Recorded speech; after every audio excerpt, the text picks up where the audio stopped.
Oi, gente, segunda-feira, milagre, consegui uma brechinha na agenda, vou responder algumas das dúvidas que vocês me mandaram. Então, primeiramente, gente, muito obrigada por todo o carinho, vocês são muito queridos e queridas. Vamos lá, gente, começando, tá? Eu tive uma seguidora que pediu para eu explicar como usava e explicar a função do adapaleno, que é um derivado retinoide na pele acneica. Eu respondi, não, como usa tem que perguntar pro seu médico, porque tanto a concentração quanto como integrar na rotina, coisas que variam de cada caso de pele para pele. Em relação a como ele funciona, daí ela falou, mandou de novo, ai doutor, eu queria entender como funciona porque ele não explicou. Então, primeiramente, eu gostaria de encorajar vocês a quando vocês tiverem dúvida, gente, perguntem pro médico de vocês. Por quê? Porque às vezes o médico nem sabe que você ficou com a dúvida. Então, assim, se você não tá com dúvida de, mas peraí, por que ele tá me dando esse remédio? Pergunta pra ele que ele vai explicar, se for importante. Às vezes, na consulta médica, a gente pega aquele tempo que a gente tem e otimiza para fazer o melhor pro paciente. Então, assim, às vezes, você como paciente, fala coisas que o médico nem perguntou.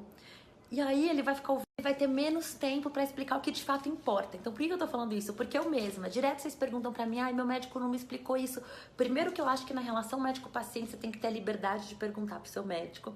Segundo, porque já aconteceu comigo aqui no consultório, precisar, não diria cortar, mas o paciente falando um monte de coisa que não tinha a menor importância, eu precisei cortar ele para explicar o que de fato tinha importância, para fazer valer a pena para ele aquela consulta. E já aconteceu comigo do paciente ficar ofendido. Gente, não fiquem ofendidos, porque às vezes a gente como médico, com o conhecimento que a gente ganhou na faculdade de medicina, na especialização, a gente consegue direcionar a consulta para o que importa. Então a minha dica é na consulta médica, deixem o médico falar. Depois que o médico falar e explicar, aí sim vocês perguntam. É o que eu faço hoje com os meus pacientes. A minha enfermeira faz uma pré-consulta, pega todas as queixas, pega tudo. E quando eu chego, eu falo, agora quem fala sou eu. Se sobrar dúvida, depois você me pergunta. Se for uma dúvida importante, tipo, eu gosto de explicar para todos os meus pacientes como é a doença deles, qual é o mecanismo de ação da medicação, para eles acreditarem e entenderem por que eu tô prescrevendo. Porque eu acredito que se o paciente não sabe por que ele vai usar o remédio, ele não tem como ele aderir ao tratamento. Então, na minha consulta, eu explico por que ele vai usar cada coisa, porque eu quero que ele faça o tratamento certo. Porque se eu não explicar, ele não vai fazer. Eu acredito que quando você sabe para que você está fazendo uma coisa, além de você ter mais chance de fazê-la direito, quando o cérebro entende para que funciona cada remédio, você já até toma o remédio já pensando no que ele vai fazer. E, na minha opinião, o cérebro é quem comanda o corpo inteiro. Então, eu acho super interessante. Mas, assim, para poder explicar cada medicação, como funciona, para poder mostrar para o paciente o que ele tem indicação ou não tem, a gente precisa de tempo. E às vezes o paciente chega ansioso, querendo ele falar, e às vezes ele vai acabar falando um monte de coisa que não tem a menor importância e acaba perdendo tempo que o médico teria para depois responder. A minha dica para vocês, gente, perguntem suas dúvidas pro médico de vocês e esperem ele falar primeiro. Bom, segunda coisa, adapaleno, né? Você pergunta, eu vou responder. Gente, o adapaleno, ele é um derivado retinoide, derivado do ácido retinóico. Esqueminha da pele, gosto de mostrar pra vocês. Então, a epiderme é a nossa camada superficial que serve de barreira e proteção. Embaixo tem a derme, onde tem colágeno, vasinho sanguíneo. A epiderme tem muitas camadas. Então, nasce uma celulinha aqui, a celulinha cresce, se diferencia, perde o núcleo e vira uma queratina. Vocês estão vendo essa última camadinha aqui, ó, gente? A epiderme é toda essa camadinha rosa, tá vendo? A célula nasce aqui, cresce, perde o núcleo, é chata e vira essa queratina aqui. A queratina, ela é uma proteína que faz a hipermeabilização da pele. Então, a pele, a principal função dela como nosso maior órgão é impedir tanto que a nossa água saia para fora, quanto que os bichinhos do meio entrem aqui. A minha pele garante isso. Então, a pele dá pra gente proteção mecânica, dá proteção térmica também. Todo esse mecanismo de vasinhos aqui, ó, quando a gente tá morrendo de calor, os vasos dilatam pra gente resfriar a temperatura. Por isso que quando a gente fica fazendo exercício, transpira, tá com calor, fica vermelho. Quando a gente tá com frio, a gente tem que reter a temperatura, os vasinhos fecham. Olha como é inteligente, gente. Por isso que o dono da Tesla tem certeza que a gente mora numa realidade virtual, porque é tão perfeito que tá querendo filosofar, né? Então vamos lá.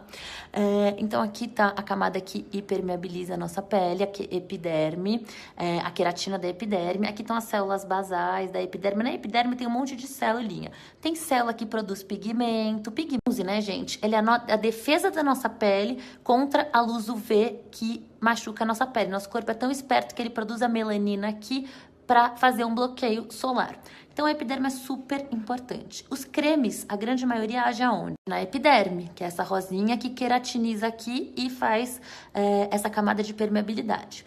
Tem outra grande barreira na epiderme, que é a barreira da membrana basal. Também, na zona de membrana basal, tem uma estrutura celular, onde as células são tão coladinhas que elas não deixam nenhuma micropartícula cair aqui, gente. Porque a nossa pele não só tem que proteger a gente dos traumas físicos, como também tem que fazer a bactéria e o vírus, que são microscópicos, chegarem aqui onde a gente tem sangue, tá? É por isso que nenhum creme tira a ruga, é por isso que nenhum creme mata a gordura que tá mais abaixo ainda, ele penetra muito pouco. Os cremes têm 98% de ação epidérmica, não vai pra derme.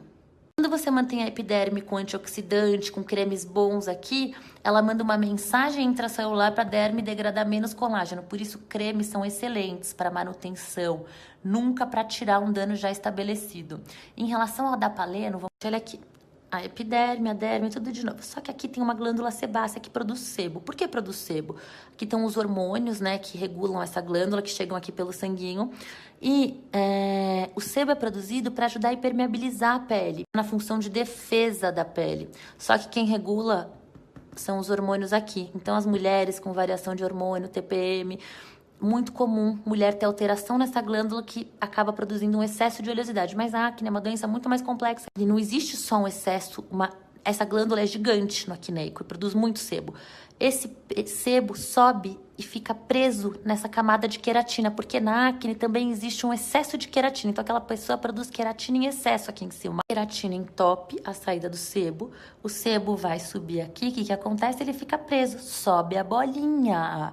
A bolinha pode ser o cravo, tanto fechado, que não se comunica com a superfície, quanto aberto, que fica preto. Por que fica preto? Fica preto porque o oxigênio entra e faz oxidar esse sebo, escurece. Então, nessa bolinha, né, existe uma inflamação, aliás, alterações da acne. Então, excesso de oleosidade, hiperqueratinização 2, 3. A pele do acneico ações de inflamação da pele, nele, são exacerbadas. Então, essa pele é hiperinflamada, ela inflama muito mais fácil, por isso que a bolinha fica vermelha. Aí, prato cheio para bactéria, que é o quarto fator. Então, imagina, você tem um sebo preso na rolha, com uma pele inflamada aqui, a bactéria da pele vem aqui, come esse sebinho, né? Gente, tô falando pra leigo, tá? Depois, às vezes vem médico e fala, a forma que você falou, não. Eu não estou falando com médicos. Com médicos eu falo no congresso, tá? Aqui é pro leigo entender a doença dele. É o seguinte, aqui a bactéria contamina e o que acontece? A pústula, o pus, a espinha. Então, toda espinha, antes de ser espinha, ela já foi uma bolinha. Então, quando a gente dá o adapaleno, qual é a ação do adapaleno? O adapaleno tem muitas. Ele faz anti-aging, ele ajuda a clarear a mancha, mas na acne, ele tira esse excesso de queratina. Então, ele remove essa parte de queratina e faz com que o sebo vai continuar saindo, mas ele não vai mais ficar preso.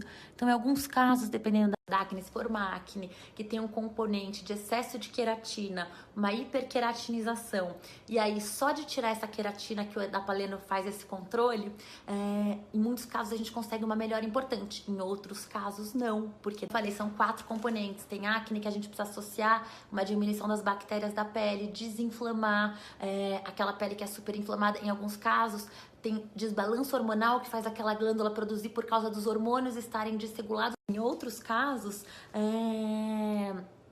o hormônio tá normal, a pessoa tem hormônios normais, só que aquela glândula sebácea tem um receptor alterado que faz com que em hormônios normais, numa quantidade normal de hormônio, aquela glândula produza o adapaleno, que essa seguidora me pediu para explicar, tá explicado. Agora, por favor, não usem sem consultar o dermato de vocês, porque ela é uma substância que tem pele que vai aguentar uma vez por semana, tem pele que 2, tem pele que 5, tem pele que nem vai aguentar, tem pele que vai precisar ser uma coisa que não irrite tanto, porque ele é maravilhoso, mas ele causa irritação.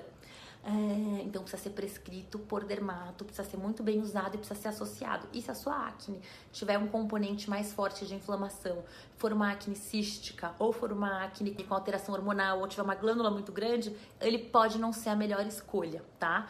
Em relação ao que vocês perguntaram, que eu fiz print de manhã, foi a do adapaleno. A outra foi a seguidora que perguntou se peelings que causam descamação ou lasers fazem mal. Gente, isso é um mito, mas é um mito tão grande, porque é o seguinte, vocês lembram que eu mostrei a queratina? Sabe o que é a descamação? A descamação nada mais é do que a queratina indo embora. Então, assim, você tirar o excesso de queratina faz bem pra mancha, faz bem pra oleosidade, faz bem pra acne. e faz muito bem pra rejuvenescer. Porque é o seguinte, gente, quando a gente nasce é tão bonitinho, nossa célula ela nasce, ela cresce, perde o núcleo, morre, vira uma queratina e vai embora. Com a idade, a nossa pele vai perdendo a capacidade de se renovar. Esse processo de renovação celular se torna mais lento. Então começa a acumular um monte de queratina. E esse excesso favorece não só a oleosidade, mas favorece também dilatar poro, porque o poro tá lá fechadinho, aí tá aquela rolha em cima da queratina, tem que sair a oleosidade, ele abre. Essa diminuição, né, que a gente fala do turnover celular, do ritmo de renovação celular que acontece com a idade, favorece acumular um monte de coisa na epiderme, poluição, sebo, maquiagem, coisas que a longo prazo pioram o dano na pele e fazem a gente envelhecer mais rapidamente. O peeling de escama, gente, porque eu tô obrigando aquela queratina que tá lá morta a se desprender e aumentar o ritmo de renovação celular, o que é excelente para anti-aging, excelente para manchas, excelente para acne, para oleosidade, para um monte de coisa. Em relação ao laser, o laser joga uma energia colimada que vai embaixo na pele, cada laser vai para uma camada e cada camada trata uma coisa. Então a indicação do laser depende do que você quer tratar, mas no geral, quando o laser vem aqui, o laser, por exemplo, de erbium, laser de CO2, tanto erbium quanto CO2, eles são lasers que têm como target a água que está aqui embaixo da pele. Então, quando a gente pega e faz com que essa água exploda, o calor que a gente gera no laser e que chega na água e gera esse dano térmico nessa camadinha aqui, isso faz produzir um montão de colágeno. E o colágeno, que é a nossa proteína estrutural da pele, que a gente para de produzir com 30 naturalmente, cada ano que passa a gente degrada 1% mais rápido. A gente faz laser, esse dano térmico que vem aqui faz a gente destruir essa água. Na primeira semana, essa pele morre e nasce uma novinha, por isso que descama. Mas essa descamação é super boa, porque é uma descamação controlada, é uma descamação calculada e é uma descamação que vai promover não só o estímulo de colágeno, como a renovação celular. Isso vai deixar sua pele mais bonita, mais saudável, com menos ruga. Mas é claro, o laser tem que ser muito bem indicado e por um médico muito bem treinado. Não era a minha intenção, mas eu precisava explicar. E vocês sabem que eu não consigo explicar sem ser assim com detalhe. Deve ser a minha lua em Libra que faz isso. Mas não consegui falar do laser vaginal. Eu não falei porque é um tema muito complexo e longo. Então, vou falar essa semana, tá bom? Quando eu tiver mais tempo aqui para dar dermadicas para vocês sobre laser íntimo, tanto para tratar incontinência urinária, quanto para mulheres pós-menopausa ou pós-parto, para melhorar o prazer, a lubrificação e hoje em dia, gente, até para melhorar a parte de fora, tanto para clarear quanto para fazer retração do pequeno lábio, que ele volta até mais ou menos 3 centímetros e fecha tudo bonitinho, volta a ser, como fala, 0 quilômetros. Então, as dúvidas que vocês têm sobre laser íntimo, sobre procedimentos novos das nossas partes íntimas, que assim que eu tiver um tempinho, eu e Dr. Mãe vamos responder para vocês.